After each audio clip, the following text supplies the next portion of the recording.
بسم اللہ الرحمن الرحیم۔ السلام علیکم ورحمۃ اللہ وبرکاتہ۔ ویڈیو شروع کرنے سے پہلے اگر ابھی تک آپ نے ہمارا چینل المدنی وائس کو سبسکرائب نہیں کیا ہے تو برائے مہربانی ہمارے چینل کو سبسکرائب کیجیے، جزاکم اللہ۔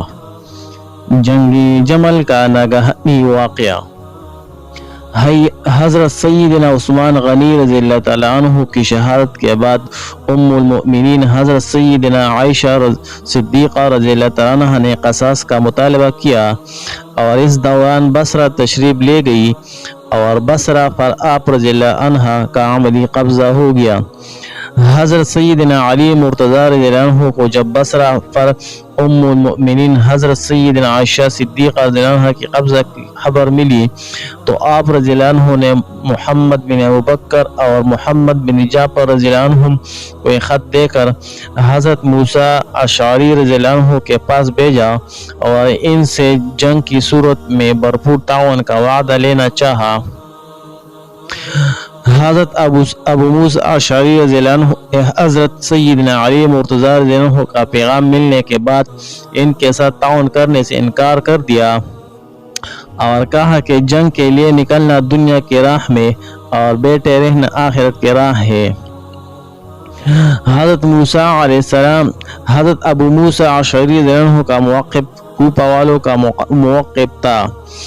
حضرت ابو موسیٰ اشعری رضی اللہ عنہ نے کہا اگر جنگ ضروری ہے تو حضرت سیدنا عثمان غنی رضی اللہ تعالیٰ عنہ کے قاتلین سے کی جانی چاہیے، کیونکہ انہوں نے حضرت سیدنا عثمان غنی رضی اللہ عنہ کو ناحق شہید کیا۔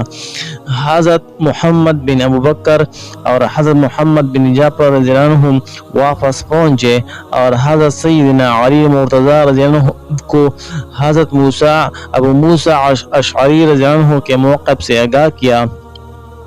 آپ رضی اللہ عنہ نے حضرت سیدنا عبداللہ بن عباس اور حضرت مالک بن اشتری رضی اللہ عنہ کو حضرت ابو موسیٰ اشعری رضی اللہ عنہ کے پاس بھیجا، لیکن یہ حضرات بھی اپنی بہترین صلاحیتوں کے باوجود حضرت ابو موسیٰ اشعری رضی اللہ عنہ کو ان کے موقف سے نہ ہٹا سکے۔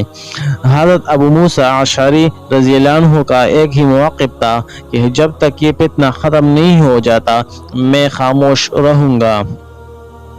حضرت سیدنا علی مرتضی رضی اللہ عنہ نے اس وفد کی ناکامی کے بعد اپنے صاحبزادے حضرت سیدنا امام حسن اور حضرت عمار بن یاسر رضی اللہ عنہ کو کوفہ بھیجا۔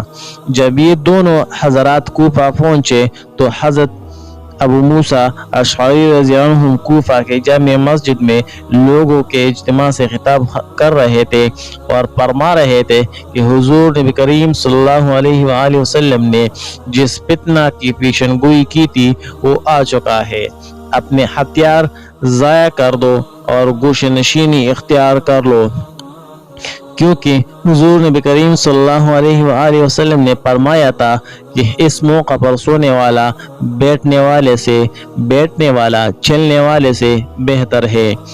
حضرت سیدنا امام حسن اور حضرت عمار بن یاسر رضی اللہ عنہ اس وقت مسجد میں داخل ہوئے اور حضرت ابو موسیٰ اشعری رضی اللہ عنہ سے سلام کرنے کے بعد ان سے گفتگو شروع کی۔ حضرت ابو موسیٰ اشعری رضی اللہ عنہ نے حضرت عمار بن یاسر رضی اللہ عنہ کو مخاطب کرتے ہوئے کہا کہ تم نے عثمان رضی اللہ عنہ کی کوئی مدد نہیں کی اور فاجروں کے ساتھ شامل ہو گئے۔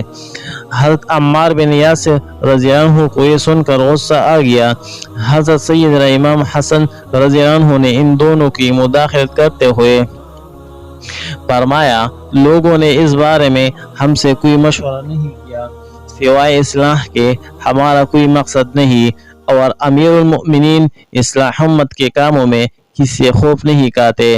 حضرت ابو موسیٰ اشعری رضی اللہ عنہ نے جب حضرت سیدنا امام حسن رضی اللہ عنہ کی بات سن کر کہا میرے ماں باپ آپ رضی اللہ عنہ پر قربان ہو۔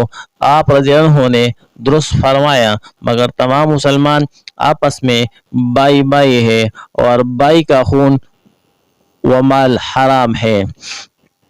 کوفہ کے لوگ حضرت سیدنا امام حسن رضی اللہ عنہ کے بہت عزت و توقیر کرتے تھے، اس لیے اہل کوفہ کو حضرت سیدنا امام حسن رضی اللہ عنہ کے آنے سے ان کی جانب رغبت ہو گئی۔ حضرت سیدنا امام حسن رضی اللہ عنہ نے منبر پر کھڑے ہو کر ذیل کی تقریر کی: اے لوگو، ہماری دعوت قبول فرماؤ اور ہماری اطاعت کرو۔ اس وقت جس مصیبت میں ہم مبتلا ہے اس میں ہماری مدد کرو۔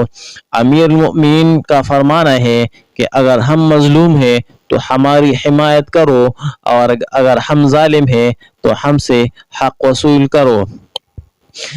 حضرت سیدنا امام حسن رضی اللہ عنہ کی تقریر سن کر اہل کوفہ کے دل نرم ہو گئے اور انہوں نے حضرت سیدنا امام حسن رضی اللہ عنہ کو اپنی حمایت کا یقین دلایا۔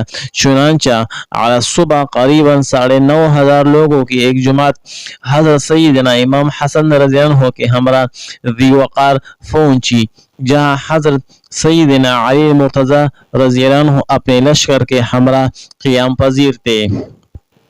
حالات بہت تیزی سے جنگ کی جانب بڑھ رہے تھے اور حضرت سیدنا علی مرتضیٰ رضی اللہ عنہ بھی دور اسلام کے اس نازک موقع کو سمجھ رہے تھے، اس لیے انہوں نے بھی حضرت قعقاع رضی اللہ عنہ کو بصرہ ام المؤمنین حضرت سیدہ عائشہ صدیقہ رضی اللہ عنہ کے پاس بھیجا تاکہ بات چیت سے معاملات طے کیا جا سکے۔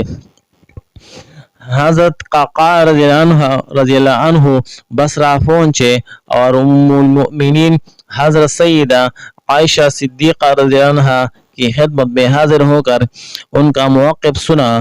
حضرت سیدنا عائشہ صدیقہ رضی اللہ عنہ نے فرمایا کہ ہم لوگوں کے اختلاف اور ان کی اصلاح کے لیے خروج کا مطالبہ کرتے ہیں۔